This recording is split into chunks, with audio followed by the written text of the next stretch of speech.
text message ng isang OLA na ipinost ng isang OLA victim sa isang OLA Facebook victims group. Okay? Ito po ang sabi ng PAOK, kailangan daw nila na maibigay o yung consent sa barangay captain para ma-report sa jurisdiction ang isang kliyente na hindi nakapagbayad ng utang para makasuhan ng estapa.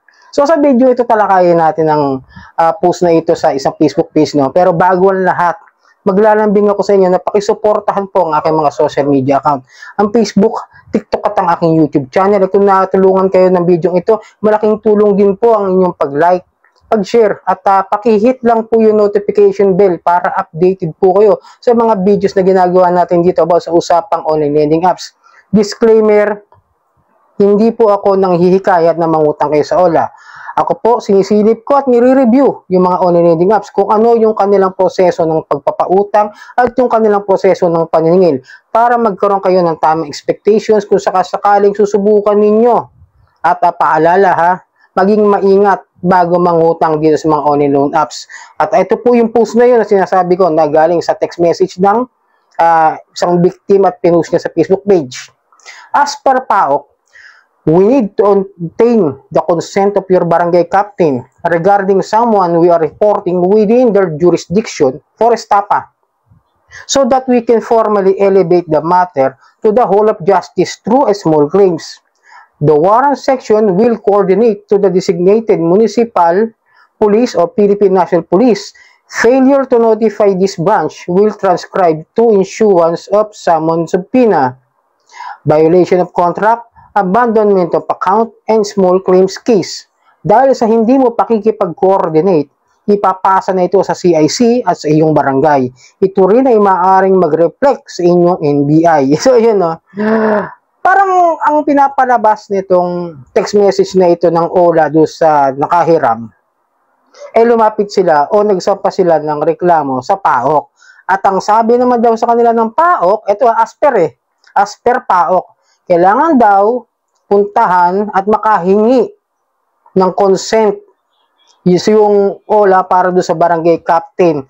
At hihingi sila ng report dahil sasampahan daw nila ng kasong estapa. Okay? Yun yung pagkakabanggit, tinagalog lang natin. No?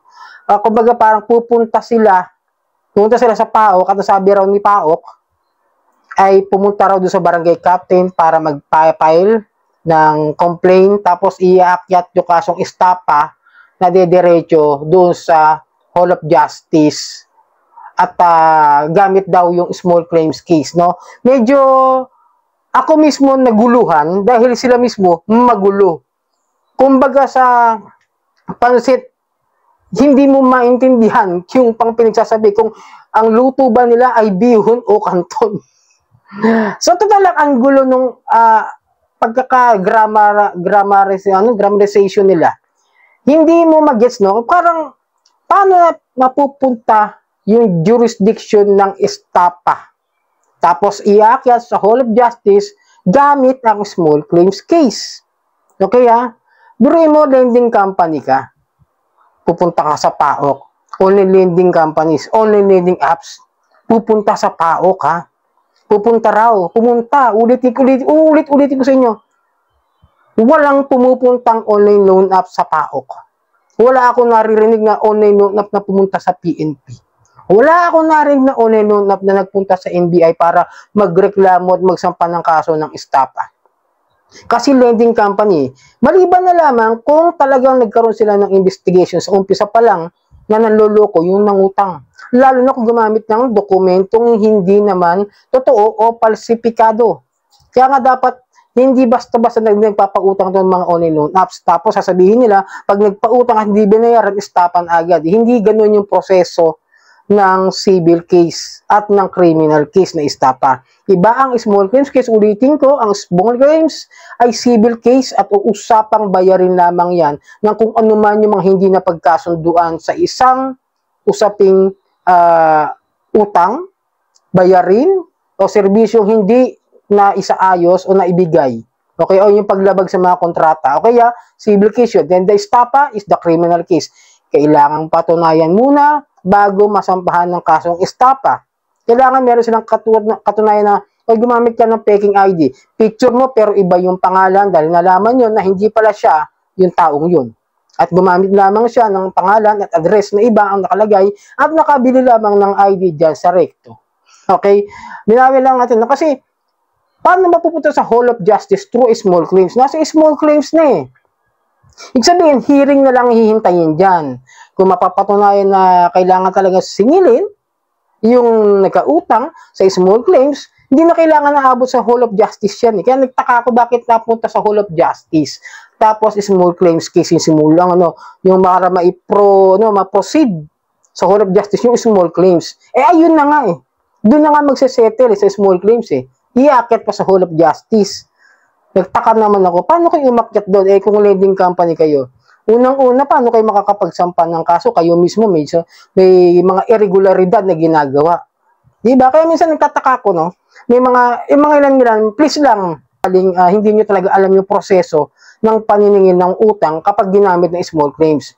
Huwag kayong basta-basta naniniwala dyan. Mas maganda nga, sampahan tayo ng kasong small claims. Ulitin ko. Kasi mas magkakaintindihan kung magkano ba talaga yung dapat bayaran. Pero hindi naman na naabot sa kaso na yung Hall of Justice, aabot na sa regional trial court para maging estapa. Ibang usapin talaga yun. Ibang kaso si small claims at ibang kaso rin si estapa. Magkaibang usapin yung mga yan. Kasi ito pa na, the warrant section will coordinate the designated municipal police of Philippine National Police. Failure to notify this branch will transcribe the issuance of summons subpoena. Ano yung pinagsasabi niya itong designated failure to notify this branch? Saan branch ba kayo? Saan presinto ba kayo pumunta? Sa Camp Carame, sa Camp Aguinaldo, sa Camp Bagong Diwa, sa presinto, sa Caloocan Municipal Office, sa Valenzuela Municipal Office? Hindi ko mag-guess, no? Kasi, ito na lang may sinasabi siya, lagi na lang ginagamit ng PNP para sabihin na magkakaroon ka ng warrant, may tatawag na police. Tandaan nyo, pag ginagamit yan ng mga nagpapautang na lending company o mga online lending apps, yan po ay walang katotohanan. Kahit maglagay pa sila dyan ng logo ng PNP, lahat yan ay pawang kasinungaling at pananakot lamang na ginagawa ng mga online loan apps. Tapos itong tatlong violation, violation of contract, abandonment of account, small claims case, doon pa lang, ang gulo na talaga nila.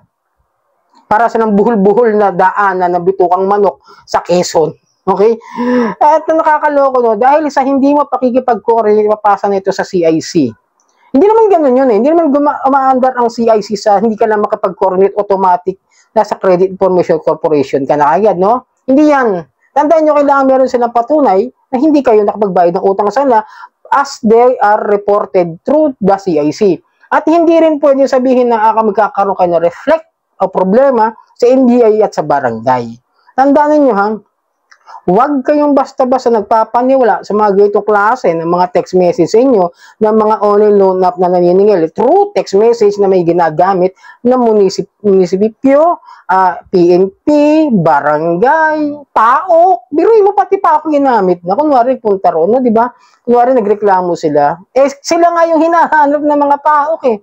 Dahil sila yung mas maraming irregularidad o illegal na ginagawa doon sa paniningil nila dito sa mga kliyente na hindi nakapagbayad ng utang. Pero ulitin ko ha, mag-ingat kayo bago kayo mangutang dito sa mga online loan apps. So sana nakatulong ang video ito. Muli maglalambing ako sa inyo. Napaki-follow po ang aking mga social media account, ang Facebook, TikTok at ang aking yung YouTube channel. At marami pong salamat sa uulitin.